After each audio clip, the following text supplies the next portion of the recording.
Good morning, everyone. I hope everyone's doing great.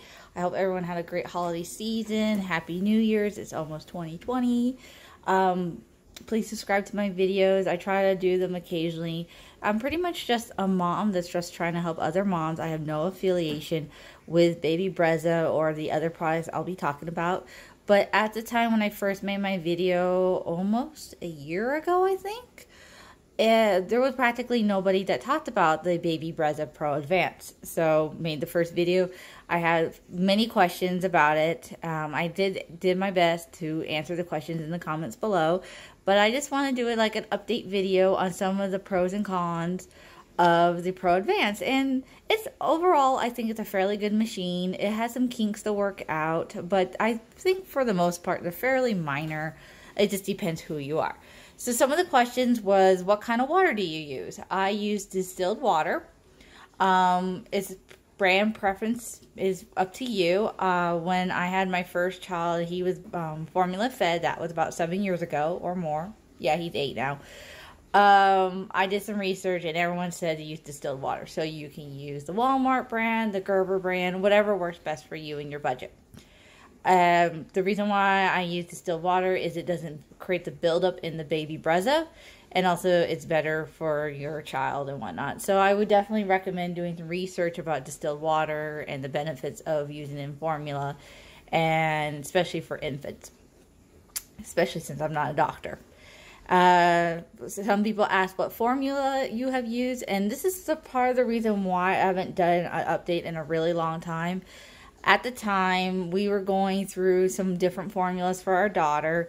She had acid reflux and some other things, and no matter what we gave her, never worked. Like, we went from regular formula to specialty type, bovine type formulas, which is cow's milk type formulas, soy milk, you name it, and nothing worked for her. And what ended up working for her was a goat's milk formula that we found. And we really ended up liking this a lot. We talked to our pediatrician. It was about maybe 6 months old. We found this one, and we talked to the pediatrician, and he gave us the green light. So I do recommend this one if your daughter or son has a very sensitive stomach. Talk to your pediatrician and see if goat's milk works out for them. The reason why I haven't done an update is because at the time, they did not have the math, figure out what setting I needed for this. So I tried to do it my own. I tried doing the version where you put it in the Ziploc baggie and you catch it and all this stuff and measure it out. And I kind of narrowed it down to a certain number, but I wasn't 100% sure on it. So I just let it be and did the old-fashioned way where you scoop it and all this stuff. And I just used this as to hold the water and keep the water at a certain temperature.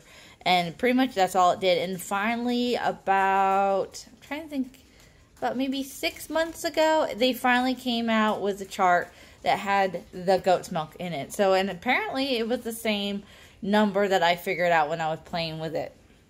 So some tips I would recommend is that, as you can see, it's missing the bottom piece. The reason why is because it's in the dishwasher. It gets dirty, and I'm about to clean it and store it away because we're not using it nearly as much anymore. So for me, it's to hold the water and whatnot and to use this counter space. It's not a lot of counter space it uses, but it's just nice to maybe finally put it away or give it to another person that might need it.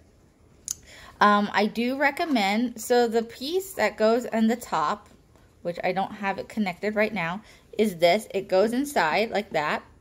If you plan on making more than 4 bottles a day, I recommend getting 2 of these, because after the 4th bottle, it's going to censor off and say, hey, you need to change it out. So if you're doing more than 4 bottles a day, I highly recommend getting 2 of these. So when one's getting cleaned in the dishwasher and getting sanitized, you pop this baby in. Some cons about it, and I have read about it on other things, is that there's it's like a buildup ring here. So after the 4th bottle, I do recommend when you're changing this out, clean the bottom of this. And let me angle it and you can see what I'm talking about. You see how it's building up right there? And if you don't clean it out, it'll start to get moldy and get really gross. So normally I just take a paper towel and I just knock it all out. And then some people have suggested to use a Q-tip, or not a Q-tip, but a toothpick to really get it in there. And when you do that, it gets everywhere. Let's see if I can do this. Especially since I don't have the bottom thing. But yeah, it gets everywhere. So it gets kind of messy on that one. So I do recommend after you change out the 4th bottle, definitely run a dry paper towel under there just to knock that all out. Something that could be, you know, updated or more handier is that at my angle, I'm about 5 foot. It's on the countertop, standard height. I can never see this part. I actually have to step up on something to see what's going on. And so I never know what temperature, what setting it is, but what's nice is it keeps the memory of the setting, so that's not bad. Some tips is that, for example, the powder setting is where you adjust it. Hey, let me step up.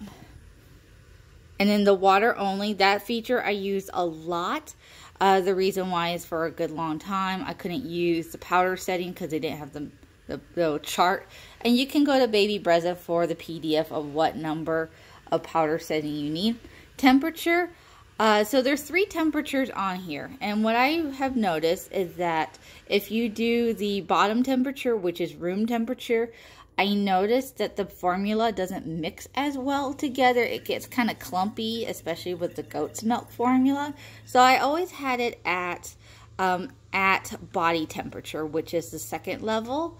And then the 3rd level is warmer than body temperature, which my daughter didn't prefer that one. She preferred the body temperature one, which is fun because it also kept the formula mixing very well.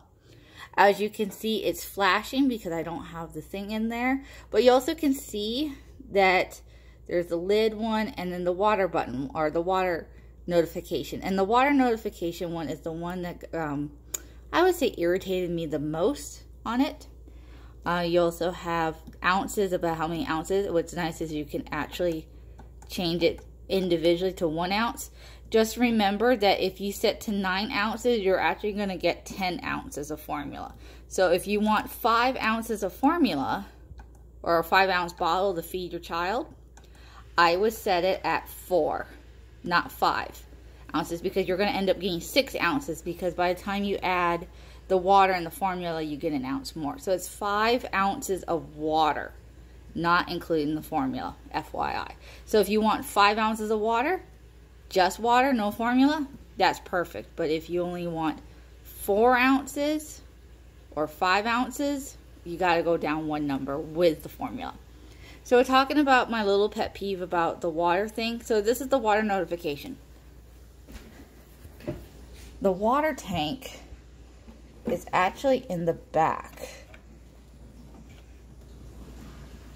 Here, it's in the back, and you can see it's on the lower end.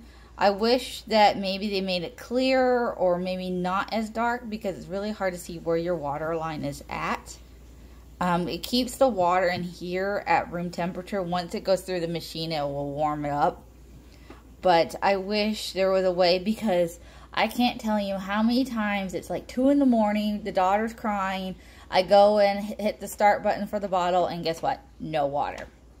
So I wish there was maybe like, hey, you're running low, kind of like when you're driving a car and you're running low on gas, it gives you a warning. That would be nice, versus like, hey, you're completely out and no warning at all. So that would be nice to have an update on that. So I'm going to clean out this bad boy. And to do that, because some people have asked about cleaning, I'll tell you one thing. It is a real pain in the butt to do. Hold on 1 second. As you can see, you need 2 hands to do that. The reason why is that these all click in together. And you can see I'm running low on the powder formula. So let's take it to the sink. But as you can see, another angle of all that buildup.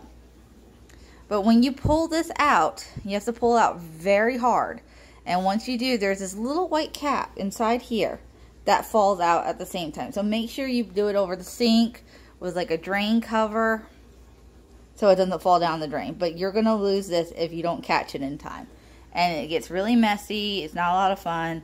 You're supposed to hand wash this. I have put in the dishwasher before on the top shelf. And once you're done cleaning, you put it back in here.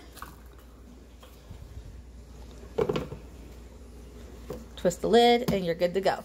So yeah, those are a little couple updates. If anyone has any questions about anything, please comment below. I'll try my best to answer them. A lot of questions can be answered at Baby Brezza's website.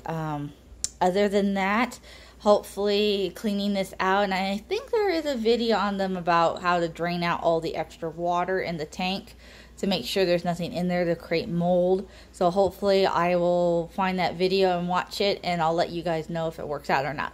Other than that, I hope everyone has a great year, or for the last couple days of the year, and a great 2020. Thank you so much and have a great day. Bye.